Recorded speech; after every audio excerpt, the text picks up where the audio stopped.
Just as so many people predicted for months on end, the launch of Star Wars Outlaws has been a massive disappointment for Ubisoft, and their stock is now at nearly a 10-year low and continues to fall as they face pressure from investors to change things up, to maybe make a change at CEO, to potentially even take the company private and do something to fix this mess that they've made for themselves. And of course, right around the corner after Star Wars Outlaws this November is Assassin's Creed Shadows, which has faced its fair share of backlash and controversy as well. So you would think that maybe it would be a priority for Ubisoft to rethink some of the things they're doing, especially some of the ways that they've decided to let DEI kind of take over their company.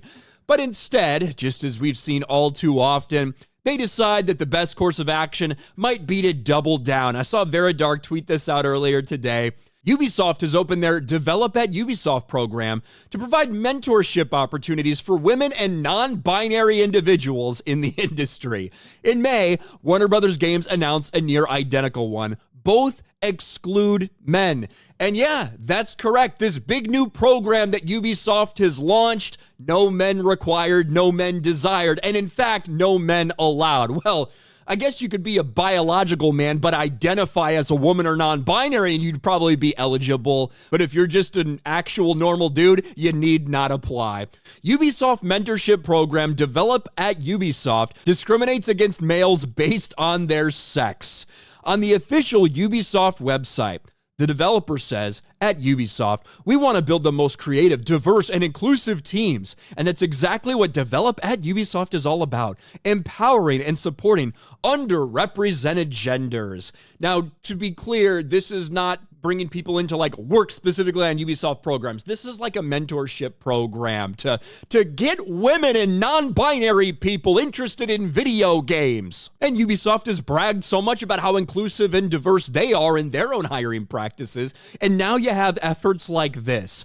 This program provides mentorship opportunities for women and non-binary individuals, students or fresh graduates with less than 2 years of experience, interested in video games to develop their skill set in game design and programming.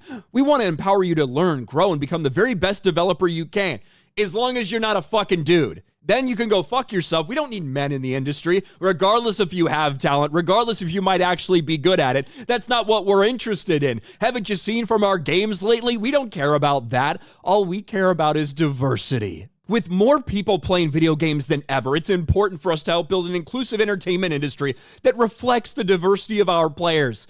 No, you know what's actually important? It's important to have the right people for the fucking job. It's important to have the right people for the job that aren't going to insert whatever the fuck they want into these games at any given time. That's what's actually important, as we should have learned from things that have happened in the industry over the past several years. Eligibility criteria. You must identify as a woman or a non-binary individual. So dudes, if you want to bite the bullet and just pretend you're a woman for a while, I suppose you might be eligible for this program. Be 18 years old or older. Currently attend or have graduated in or after spring 2023. Have less than 2 years of professional experience. Be legally entitled to work in the country where you're applying, blah, blah, blah. But the most important thing, can't be a man. Can't be a dude. We don't need to provide any opportunities for men in this industry. We need to give a leg up to women and non-binaries out there so they can make their way here too. You'd think that Ubisoft might be concerned about other things, considering they're now being pressured by their investors to completely rip this company apart because of the failures that they've had. But no, diversity, equity, and inclusion, those are the focal points for Ubisoft going forward, not their bottom line. What do you guys think about this? Let me know in the comments section below. Smash a like button, subscribe to the channel, ring the bell for notifications, share this video out there, and I'll talk to you later.